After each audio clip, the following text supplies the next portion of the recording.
Welcome back to the deep dive. It's easy to get caught up in the big industry headlines, right? Yeah, All the yeah, market reports, the corporate statements, all that talk from the boardrooms. yeah.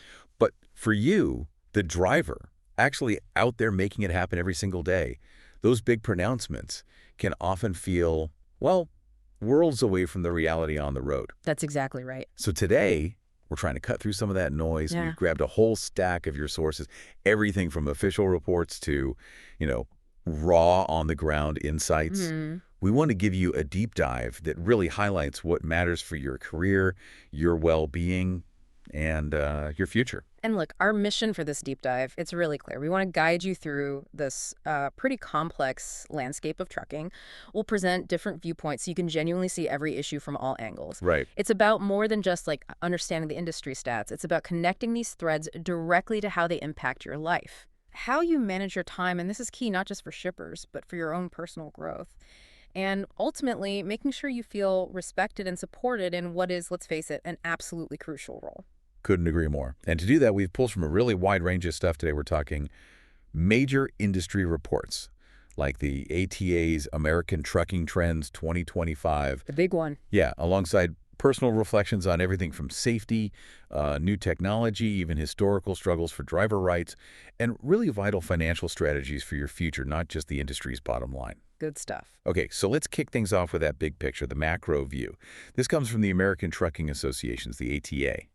Their American Trucking Trends 2025 report is out. Mm-hmm. And on the surface, it paints a pretty impressive picture. It says trucking moves. Get this, 72.6% of all domestic freight. Wow. That's over 11.5 billion tons every year. The industry generated over $980 billion in gross freight revenue last year, like practically nudging $1 trillion. Incredible numbers. Yeah. Employment looks strong, too.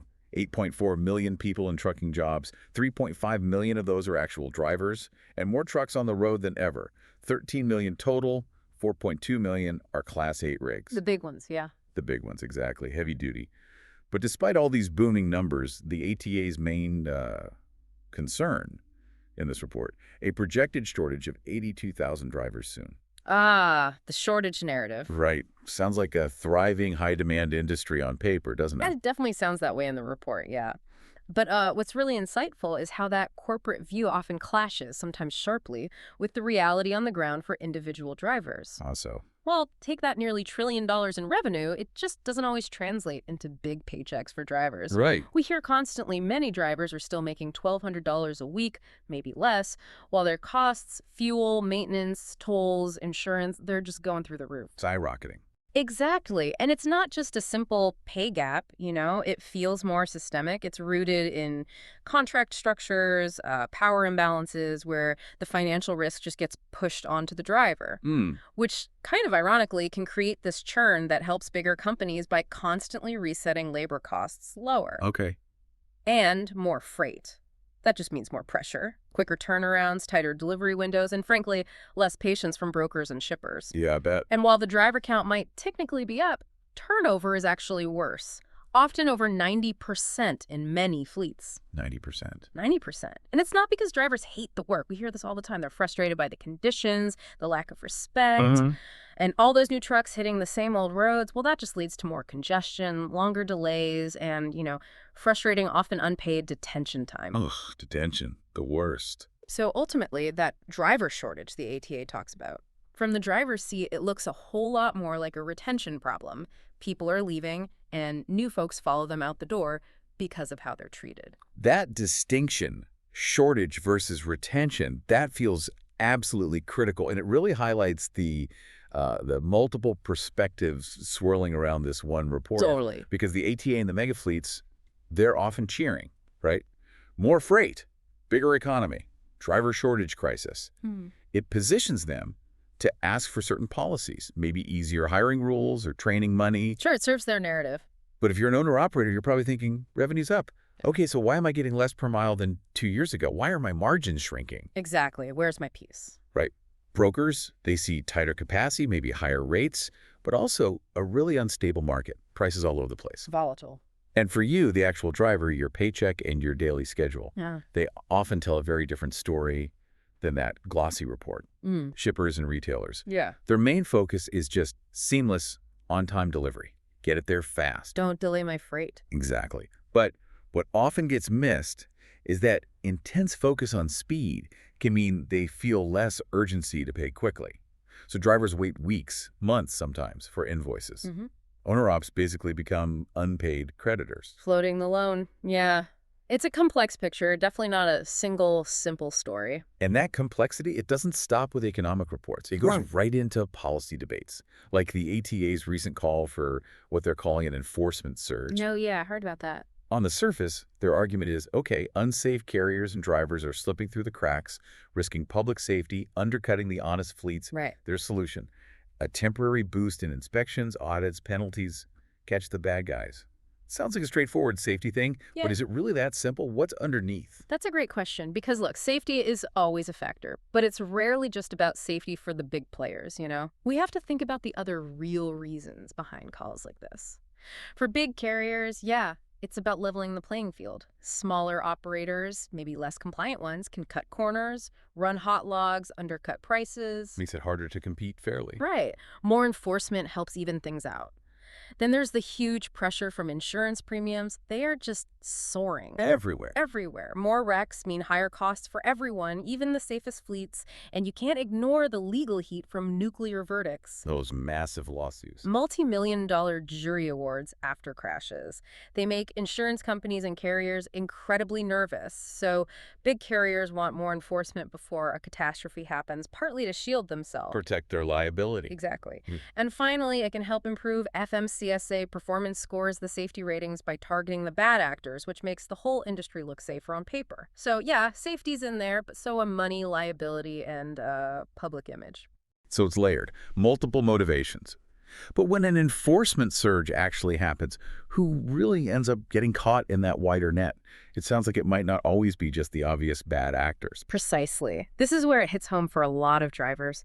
Think about an honest OTR driver. Your logs are straight, your rig's in good shape, but suddenly you're pulled over for multiple inspections in 1 week, just crossing state lines. Just trying to do your job. Yeah, that's stress, delays, lost money, all for doing everything right.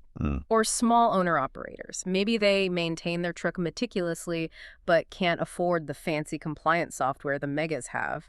They get fined for a tiny paperwork mistake. Ouch. And carriers running on really tight margins, maybe not unsafe, but stretched thin. One CSA violation, just one bad mark on their safety score, could spook customers or insurers.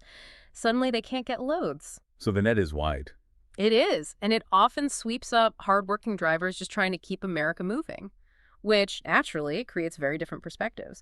Big carriers and the ATA might say it's needed for system integrity. Independent drivers might see it as government overreach, just another hassle. DOT officers, they feel understaffed, just doing their job. And public safety groups, understandably, see any reduction in crashes as a win.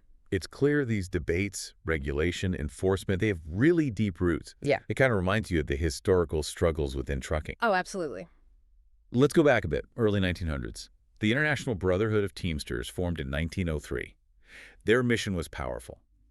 Unite those who carry America's goods. And they were key in some really pivotal moments, like the 1934 Minneapolis trucker strike. That was violent, tough, but ultimately successful.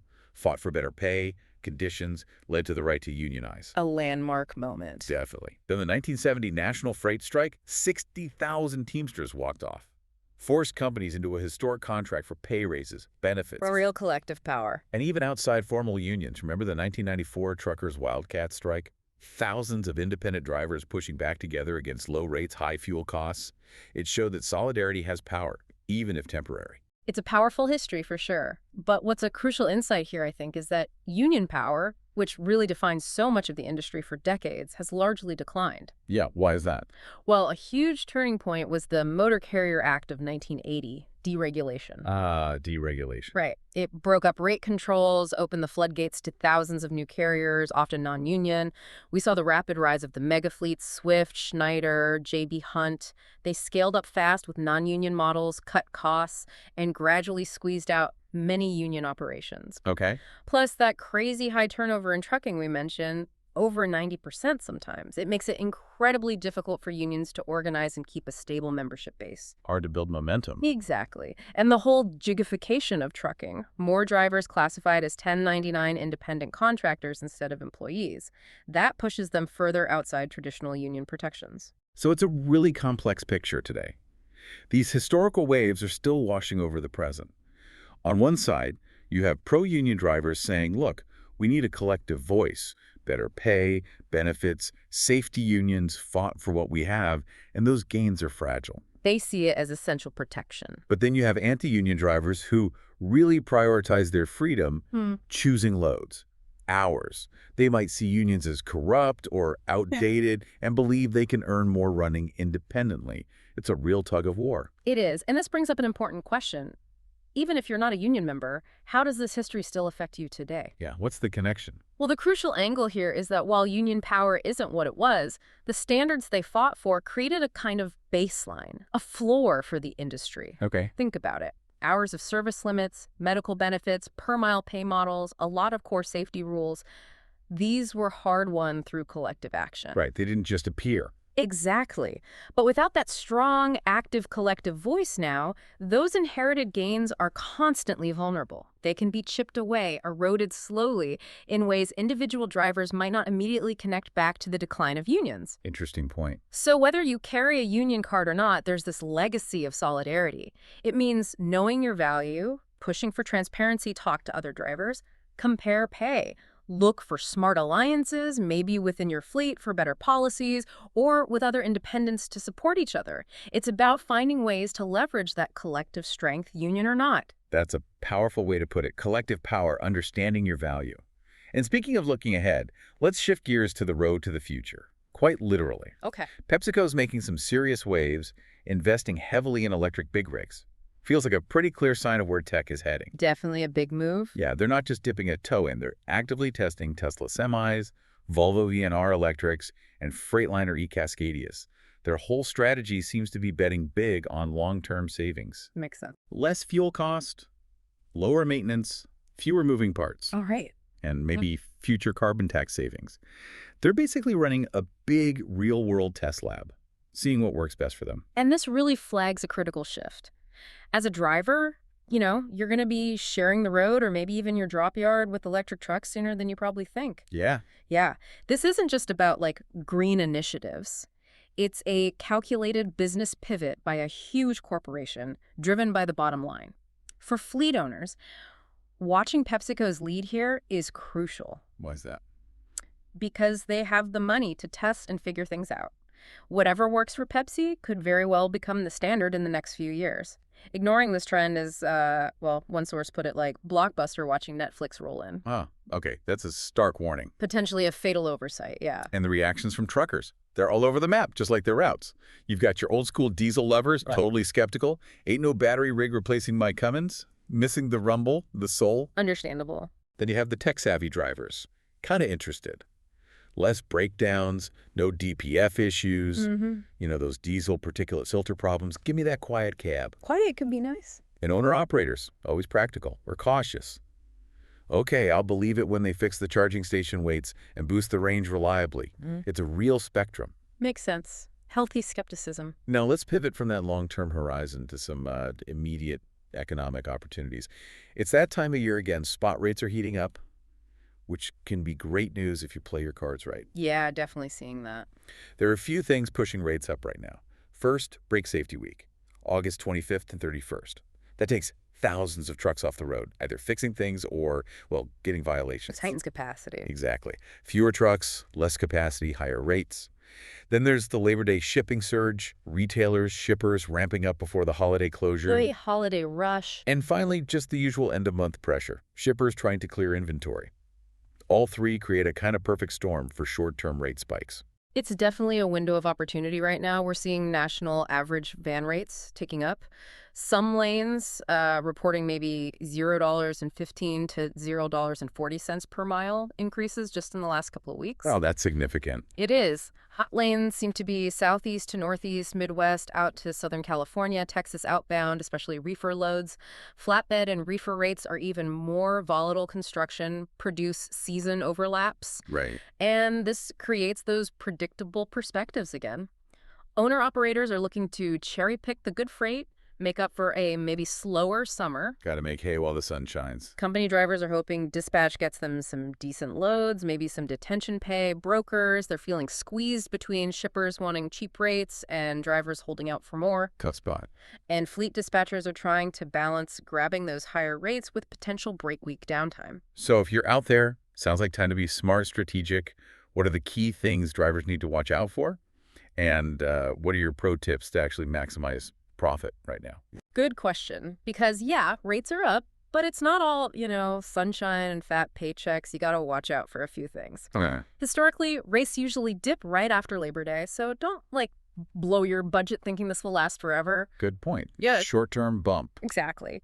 Also, Brake Safety Week means increased inspections are a guarantee.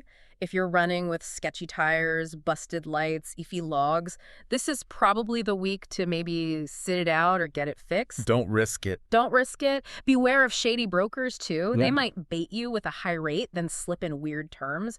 Always read that rate con, twice. Always read the fine print. Always. And long dwell times are a real risk now. Warehouses get backed up. You might get a killer rate but end up sitting unpaid for hours. Well, So negotiate accessorials, detention pay, lumpers before you commit. get it up front. Get it up front. As for pro tips, be selective with loads if you can. Always run legally. This is not the week for an out-of-service violation. Stay informed about hot lanes, inspection hotspots using apps, news. Communicate proactively with shippers about holiday schedules, potential delays, and just pre-inspect your rig daily. Every little bit helps. That's incredibly practical advice. Yeah. Ties all these big trends right back to what you can actually do right now. Hope so. And this brings us to maybe the most important part of this deep dive. Empowering your own future, beyond just the logbook. Because with all these industry trends, tech shifts, economic ups and downs, your personal agency, how you manage your time, it's absolutely critical for what comes next. It really is. Our sources, they consistently highlight this growing importance of diversifying your income, particularly using that off-duty time to build online recurring revenue streams. Yeah, that keeps coming up. Hervey from lifeazerger.com and retirefromtrucking.com, he really emphasizes training truckers on things like AI to create these extra streams. It's about using your downtime wisely to build something for you. And this is where I think a really crucial insight comes through. Building these online recurring income streams, it's like a shield. A shield. How so? It shields you from some of the crazy ups and downs of freight rates, the wider economy. It's about protecting yourself, your family, making money online month after month, recurring. It can help you retire when you want to. On your own terms. On your terms. And it can soften the blow if, say, your trucking company suddenly goes bust or the market tanks. It's about gaining control, giving yourself options, flexibility, not being forced out by burnout or things you can't control. That makes a lot of sense. Yeah, the message from these insights is pretty clear. Proactively investing in your own financial education, your skill development, maybe exploring new tools like AI, like Hervey suggests, it's really key to a more secure, independent future. So as we wrap up this deep dive then, we've kind of journeyed from those big pronouncements in industry reports to the historical fights for fair treatment.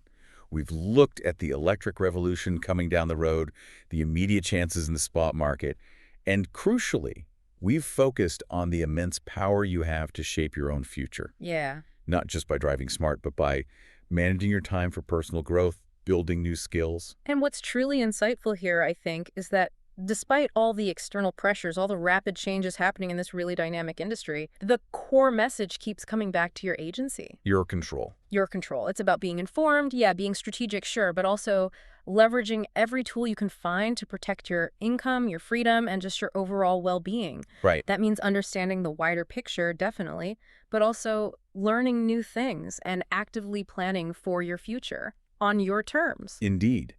In an industry as vital, as dynamic as trucking, true respect, it seems, comes not just from what you deliver out there on the road. Important as that is. Incredibly important. but also from the deliberate choices you make for yourself, for your career, and for your life beyond the cap. So as you hit back out or maybe plan your next move, here's something to think about. What step will you take today to own your future?